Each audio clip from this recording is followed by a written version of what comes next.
Alright, what's up mga kayon, and welcome back pa rin syempre dito lang sa Joe Malone TV para sa issue ng bayan, ating pag-usapan. Di kami natatakot sa katotohanan. O sige na, isa magandang umaga, hapon o gabi sa inyo lahat. Joe Malone TV, issue ng bayan, Dubot tuloy ako eh. ating pag-usapan. Tunay na balita, Araw na naman ng Lunes sa 29 ng Hulyo. Konting kembot na lang at Hulyo na. para sa mamamayan. Totoo ang laban, hindi puro drama, di rin chismisan. Lahat ng tanong may klarong kasagutan. Kasama ka rito sa diskusyon. Boses mo may halaga sa solusyon. Laging alerto, mapagmatsyag, truth ang hanap, di kami natitinag. Walang palusot, July 6, mag-uumpisa na ang impeachment trial. diretsong usapan. Joe Malone TV, Kaabang-abang ito mga kayon, kaya pasok na mga suke ha. Pag-usapan na natin yan dito sa Joe Malone TV. tunay na balita. Huwag nyo kalimutan mag-subscribe at pakiclick na rin yung bell icon na yan ha, para din sa mga hindi pa nakasubscribe dito sa channel natin. Para sa mamamayan. Totoo ang laban. Walang kulay, walang kampi. Balita, talakayan, katotohanan. Magaling Para sa bayan. Magaling ito. Magaling ito. Mga kayo na, paki-subscribe na lang itong channel natin at paki-click na rin yung bell icon. Sa description box natin, meron tayong mga backup channel dyan. Paki-subscribe na lang lahat mga kayo. Yun na lang yung effort at maraming salamat sa mga gagawa at magsusubscribe. God bless you at sana masuportahan nyo rin yung mga small creator na tulad natin. Okay! Simulan na natin. Risa na. Patay.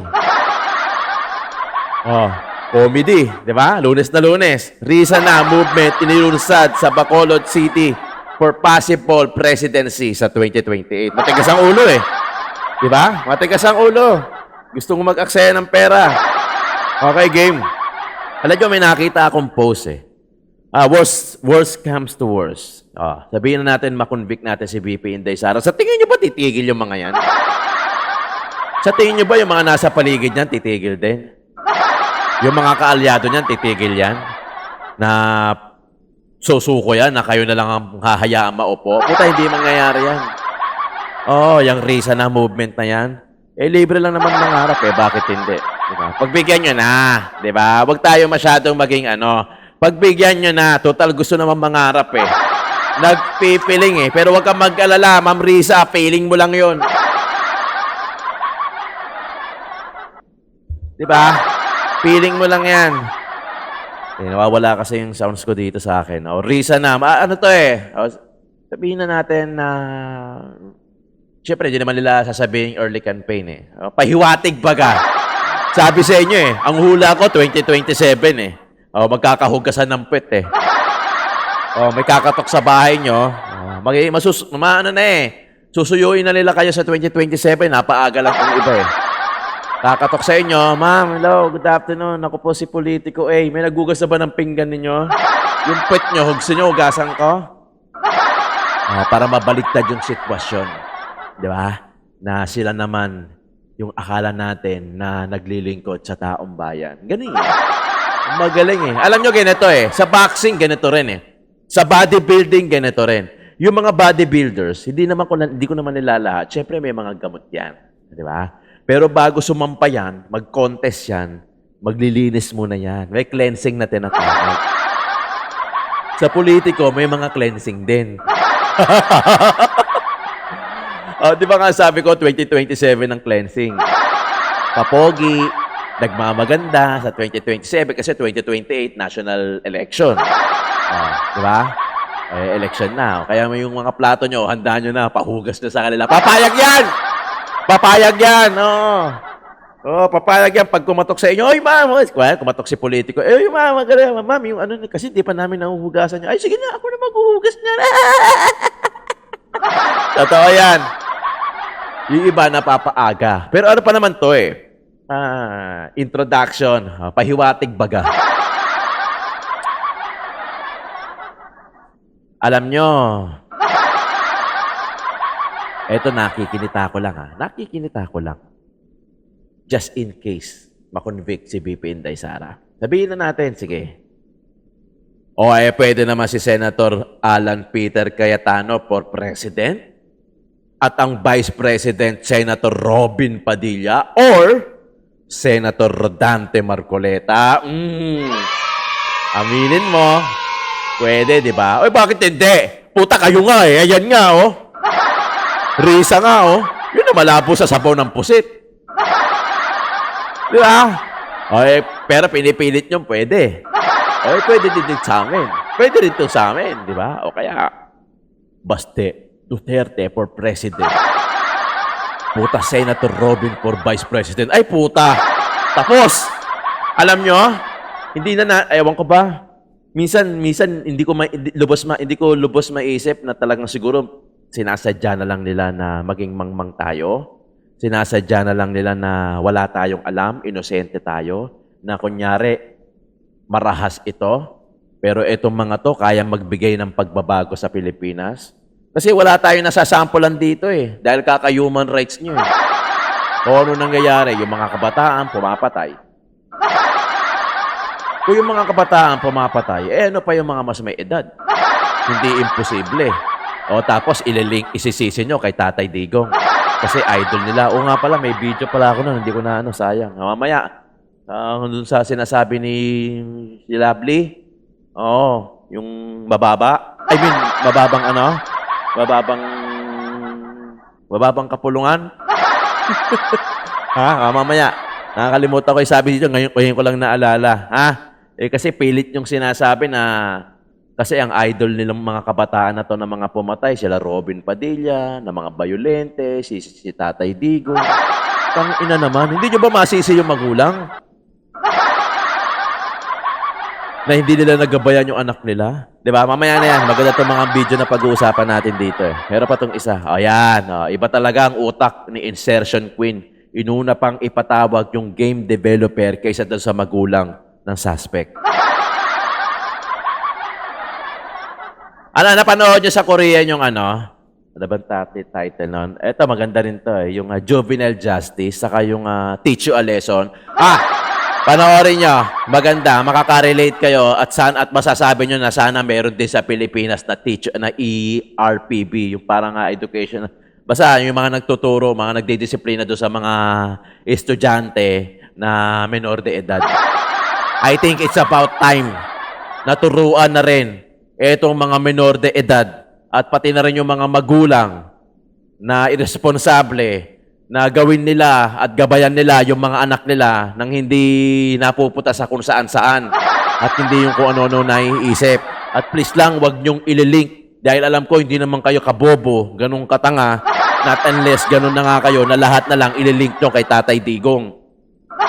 Puta, pag nasunog yung sinaing nyo, sabihin nyo, kasalanan kasi ng mga Duterte to. Sobrang layo.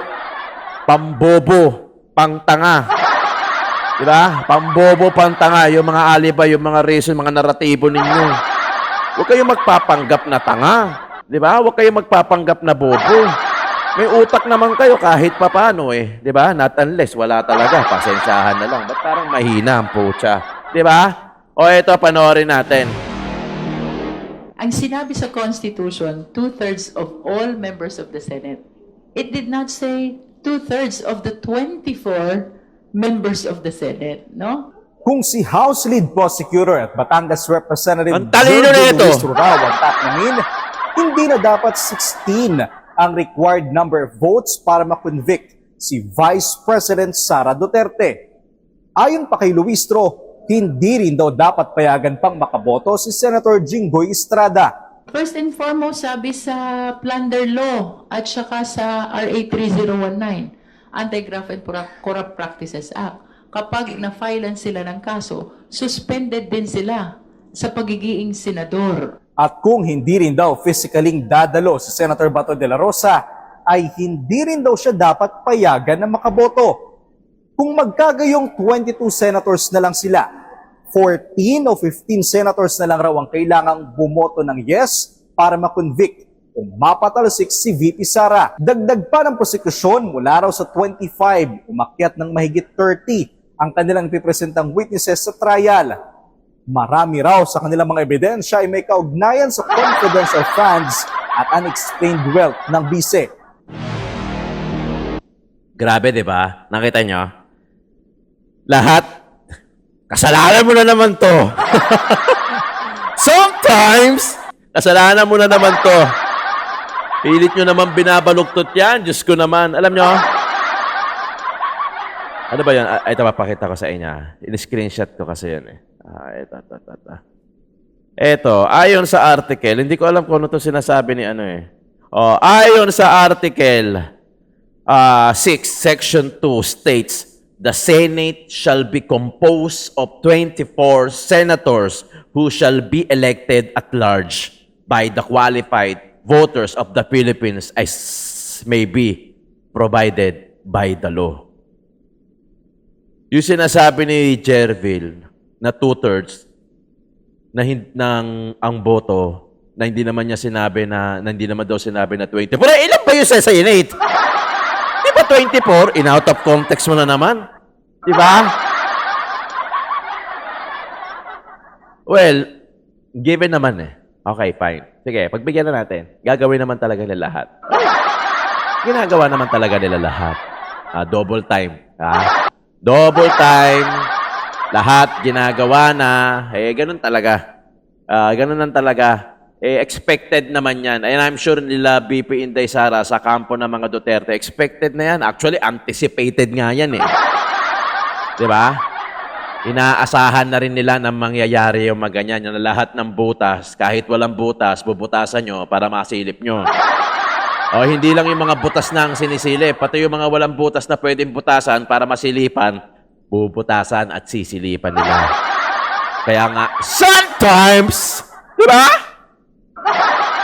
Kasalanan mo na naman to, Rich. Sa'yo nagmula. Siguro napaisip sila, oo nga, no? Minsan lang naman eh. Sometimes lang naman. Hindi naman all the time. Well, doon sa majority ngayon, sa 13, ilan dyan yung tatakbo for sure? Magre-re-elect sa 2028. Ilan yan? Di ko alam kung ilan yung gagraduate na dyan o ilan yung... hindi kasi walang gagraduate eh. Kasi continuous yan eh. Di ba? Continuous yan eh. Saka wala silang yung nakailang termino na tapos stop. Wala silang ganun kasi nga continuous. Kasi nga every sila eh. Kaya nga hindi lahat sila tatakbo. Kaya nga 12-12 lang. Kasi continuing body yan eh.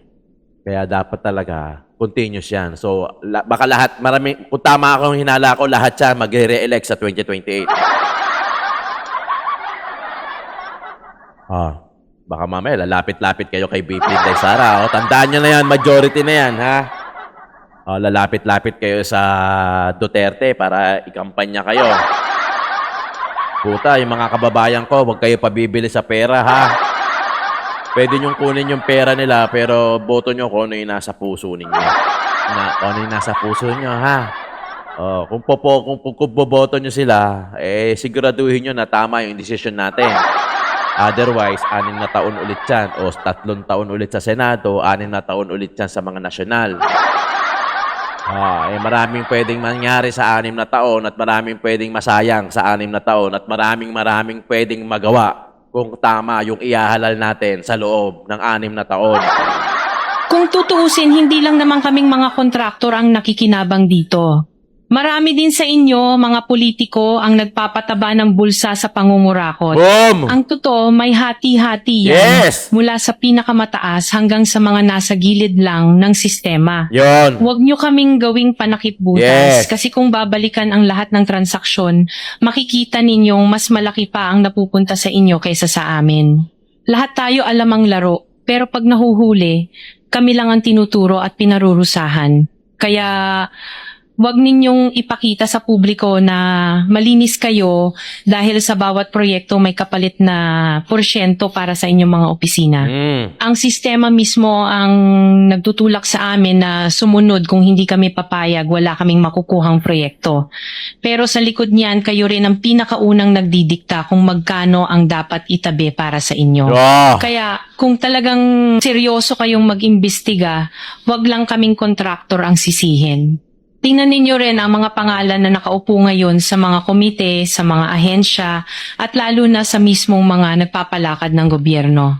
Dahil sa totoo lang, pare-pareho tayong nasa iisang lamesa, iba-iba lang ang laki ng parte na nakukuha.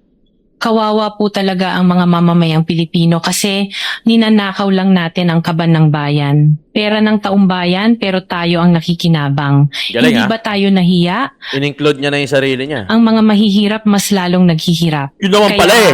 tama na ang pangungurakot natin. Di ba? Oh. Iisang lamesa lang daw sila. Alam daw nila yung laro. Ako, naniniwala ako dyan. Alam mo, etong Blue Ribbon Committee, napanood ko yan, nasaksiyan ko yan, nanantabayanan ko yan.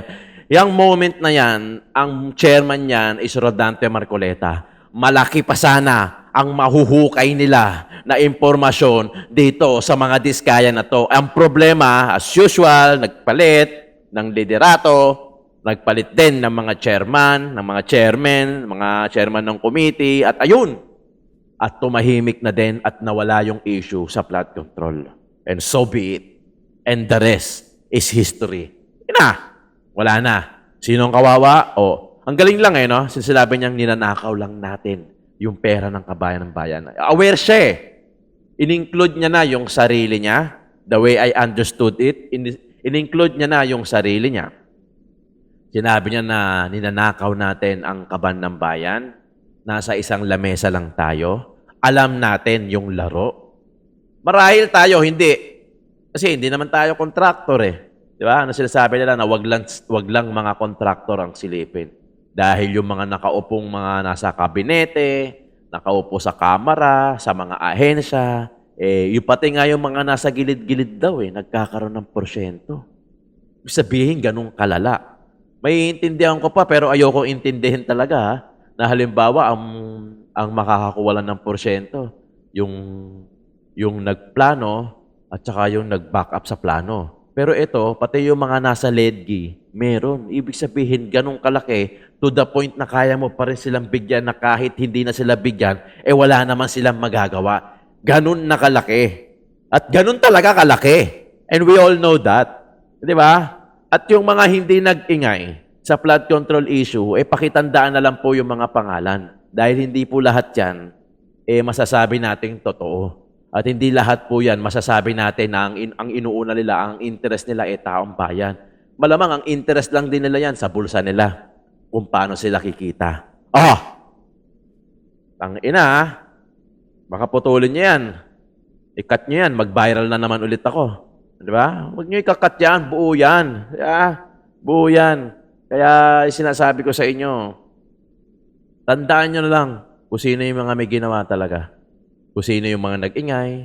Ngayon, pag hindi nag-ingay, tanongin nyo yung sarili nyo, bakit hindi nag-ingay ito during flood control issue?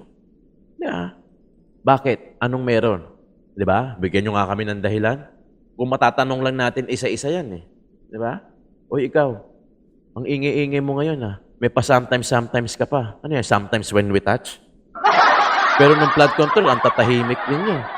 Di ba? Bakit? Sabihin niya sa amin. Kasi baka mamaya, kasalanan namin na kung ano yung isipin namin towards sa inyo, mga malilinis pala kayo mga putang ina ninyo. Hindi kasi natin alam Di ba? Kasi hindi naman nila pinapaliwanag. Yun ang problema mga kayon Na baka mamaya kasi ayaw nila tayo bigyan ng konkretong sagot. Hinahang lang tayo. Hayaan mo silang magtanong. Hayaan mo silang maging curious. Hayaan mo silang maging inosente.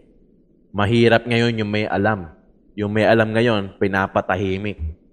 Kaya yung iba, kahit, di ba ipapasin nyo, yung iba kahit may alam, nagtatanga-tangahan.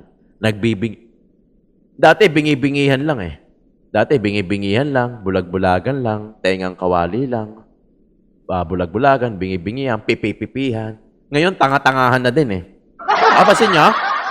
Kahit sabihin nyo ng, puta, ganun ka mag-isip? Hindi yan ganun mag-isip. Nagtatanga-tangahan lang yan.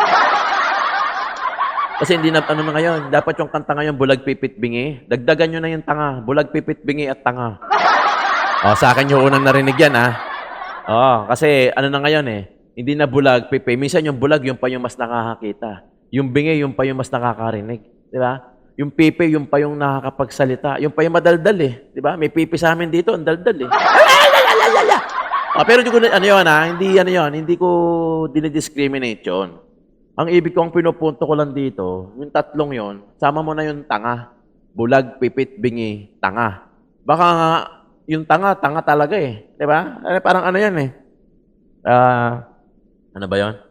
Wala kang makukuhang sagot sa walang alam. Kasi wala nga alam eh. Di ba? Pero yung bobo na talaga yun. Kaya minsan, stupido pa na tanungin mo yung walang alam kaysa doon sa bobo. Huwag mo nang tanungin yung walang alam kasi wala kang alam yun eh. Yeah. Pero yung nagboboboboha, nagtatanga-tanga, may alam yan. Ay, nako. Di ba? Yan ang nangyayari ngayon sa Pilipinas, sa mga OFW kong mahal. Pagka gusto nyong maki-update, manood kayo dito sa akin. Bibigyan ko kayo ng real scenario na totoo. Na hindi natin kailangang sumausaw, mamuliti ka. Sabi ko sa inyo, ang dami kong backup channel dyan eh. Gusto ko nga ihinto to, nai-stress nga din ako tulad nyo. Nagsasawa din ako kasi paulit-ulit lang, di ba? Aminin nyo, paulit-ulit lang. May iba nga dyan, si Atty. Guanzon nga eh, na hindi ko naman sinasabing sumuko. Na sabi niya, bawi na lang tayo sa 2028. Ayoko naman sabihin ganun. Di ba? Ayoko na sabihin na, kalimutan na natin to. Puta, magkita na lang tayo ulit sa 2028. Hintayin nyo na lang, babalik na lang ako sa 2028.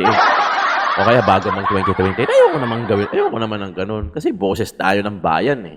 Issue ng bayan, ating pinag-uusapan lang natin to, ha? Puta, baka sumpinahan nyo ako. Opinion lang. Yung sinasabi ko dito, hindi ako nagko-convince, hindi rin to inciting. Opinion ko lang to. Podcast ko, reaction ko, opinion ko. Wala kami makakuwang sagot. Galing sa inyo eh. O di syempre, pag-uusapan lang na namin yung kabulustugan ninyo. Di ba? Opinion lang naman namin to. Di ba? Matatalino naman to mga viewers ko. Hindi naman susunod sa akin to. Alam nyo mga kayon, wala tayong mangyayari dito pagka ganito lang ng ganito. Kaya kung ako sa inyo, gumising na. Sa bagay, ito mga nanonood sa akin, ito mga matatalino to. I-share nyo itong mga video na to sa mga kakilala nyo, mga tanga rin. Baka sakaling mauntog yung sarili nila at magising. Alam nyo, ang dami sa Facebook. Sorry pero hindi naman. Sa Facebook, marami ako nakikita na talagang pinagkahakitaan lang nila at tinetake advantage nila itong nangyayari ngayon. Pinoprovoke pa nila. May napanood ako. Pinakita niya yung sasahurin niya, $200. Alam mo ang sabi niya? Sige lang, mga ka-DDS. Nagpasalamat pa siya. Salamat sa mga DDS. Sige lang. I-bash niya pa ako. Bla, bla, bla. O, di ba? Nagpo-provoke pa. Para ano? Para makakuha ng engagement. Di ba? Alam niyo, maliit lang ang kita sa Facebook. Meron ako ibang nagpo-post na nakikita na salamat, Facebook. Makakasahod ako, may pambili ako ng maintenance. Mga may edad, matatanda. Okay sana kung walang problema kung monetize ka sa Facebook. Pero yung gagawa ka ng chaos, magke-create ka ng havoc na ipoprovoke mo sila na i-bash ka para sa engagement. Puta, ano yun? Ganun kababaw din? Ganun din katanga? Para Para kumita ka, ipoprovoke mo sila na i-bash ka para engagement yun para sa'yo. Silipin nyo yung Facebook ko. Silipin nyo yung TikTok ko. Hindi ako ganon ka-consistent mag-post. Dahil aware naman ako na walang kinikita sa Facebook. Maliit lang ang kinikita sa Facebook. Lalo na kaong viewers mo, Pilipinas. Maliit lang. So, hindi ko siya masandalan.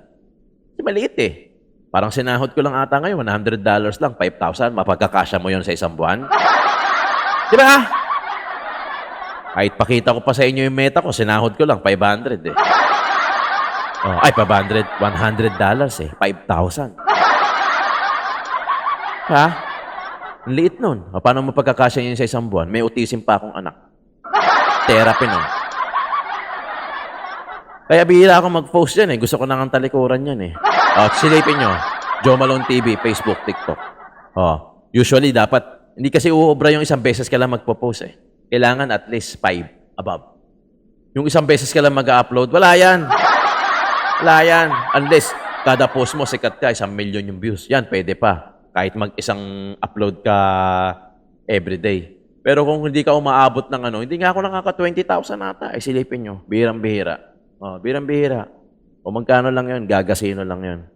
Kaya sabi ko, mag-focus ako rito sa YouTube ko. Eh dito nga, hindi. Nagre-re-upload nga ako dahil tinatamad ako mag-reaction. Ngayon lang ako ulit nag-reaction. Di ba? O, mas ina-uploadan ko pa yung Tito Jom ko, yung food vlog ko. Nga pala, pakisubscribe ha. Pagkasawang-sawa na kayo sa punyetang politics na to, punta kayo sa Tito ng ina nyo, doon. Food vlog at saka comedy siguro. Bahala na. Saka yung ano ko, podcast ko. Yung podcast ko naman, ang problema, hindi naman monetize kasi nga, mababa pa, 2,000 pa lang ang, mababa pa, wala pang 1,000 followers ang subscriber noon sa YouTube. Okay lang. Kasi naniniwala ako na ipoprovide naman ni God yung pangangailangan ko at pangangailangan ng pamilya ko. Wala problema doon. Magtiwala ka lang, di ba? Magtiwala lang tayo kung ano yung future na meron tayo. Basta alam mo naman kung paano humingi sa taas, magtrabaho ka, magsipag ka, ibibigay naman niya sa iyo yun. Di ba? Huwag kaysa yung ganito tayo na magpo-provoke tayo tapos na i-bash nyo ako para minsan kasi sinasabi ng iba, mas okay nga yung basher eh. Mas malaki kikitain. Puta naman. Pero okay naman din yun. Hindi mo naman makokontrol yan dahil meron talaga at mambabash. Pero wag mo naman i-provoke. Wag mo naman sila itis na, salamat sa inyo ha. Sige pa, i-bash nyo pa ako. Para lang sa engagement. Happy ka doon? Diba? Malayo pa ang 2028 elections pero nangangampanya na raw ang minorya ng Senado. Yan ang buwelta ni Senador Panfilo Lacson kay ousted Senate President Alan Peter Cayetano na nauna nang nagsabi ng impeachment trial ni VP Sara ay gagamitin para harangin umano ang flood control probe. Yan ang Agenda Weekend Report ni Dexter Ganibe ng Abante. Sa garbage bag na itinapon ni Senator Panfilo Lacson ang mga pahayag na tangkang iugnay ang impeachment trial ni VP Sara sa nagpapatuloy na investigasyon ng Senate Blue Ribbon Committee sa flood control scandal. Sa panayam ng IBC News kay Lacson, sinabi niyang maagang pangangampanya ito para sa 2028 elections. Kaya haha emoji para kay Lacson ang nasabing naratibo at mas pinili na lang daw ng mayorya ng Senado na huwag itong patulan. Kaya na lang natin sila mangampanya. Hindi naman talaga madiderail yun eh. Given naman yun eh. Sinasabi lang yun. Alam mo kasi may mga kasamaan kami natatakbo sa 2028. Naunawa namin yung kanilang mga Facebook Live, yung kanilang social media, yung kanilang interview sa inyo. Sa kanyang FB Live nitong Miyerkules, sinabi ni dating Senate President at kasalukuyang Minority Leader Alan Peter Cayetano na hindi dapat maging dahilan ang nalalapit na impeachment trial ng Vice Presidente para matigil ang Senate probe sa flood control scandal. Kasi kung ang gusto ng administrasyon, kalimutan muna natin lahat ng ibang corruption, impeachment muna kasi importante ito. Then that's selective justice, di ba? Then that's discriminating, meaning any other corruption okay na lang sa atin. Basta dito na lang kasi why? So I mean, I won't go into the reasons, obvious naman, di ba? So we have the rest of this week, we have next week. Why not call a Blue Ribbon hearing? Ang nasabing pahayag ni Senator Cayetano, agad namang buneltahan ng palasyo at ni Senator Lacson at ilang kasamahan niya sa mayorya. Saan po kaya hinuhugot ng dating Senate President Alan Peter Cayetano ang kanyang mga kwento? Siguro sa susunod po, tanungin nyo, kaya lang puro Facebook yata po siya, no? So hindi siya matatanong. Naunawa namin yung kanilang mga sinasabi kasi this early campaign mode na yung iba eh. So, ang posisyon namin, kami, karamihan sa majority, huwag na lang patulan. Ngangasiwaan ngayon ni Senator Erwin Tulfo ang Senate Blue Ribbon Committee bilang bagong chairman sa ilalim ng Gatchalian leadership at inaasahan ay pagpapatuloy niya ang naiwang trabaho ni Lacson. Para sa Agenda Weekend, Dexter Ganibe, Abante. Walang mangyayari dyan. Yung Blue Ribbon ni Erwin, wala yan. Tapos mangyari. Ay, patawag niya yung 18 Marines. Yan, baka pwede pa. Diba? Pati ba naman yung pagpa-Facebook Live ni Senator Peter Cayetano? Alam niyo yun, early campaign. Eh, tatakbo naman din yan eh. Kahit kayo naman, tatakbo din naman kayo. Diba? Saka hindi na kailangan mag-early campaign yan. Puta, sure win yan. Yun ang hindi kayo. Ngayon, tanungin nyo yung sarili nyo kung sure win kayo. Diba? Eh, obvious naman eh. Obvious naman na ewan ko ba? Ilatag nyo yung blue ribbon. Magpakulong kayo ng malalaking isda. Ay dyan, baka maniwala kami sa inyo. Pero kung ipapakulong nyo lang din, yung mga nasa ledge lang, ay puta, ayan, gaguhan. Di ba mga kayan? Okay, maraming salamat sa pakikinig at panonood. Siyempre, Joe Malone TV, Issue ng Bayan, ating pag-usapan.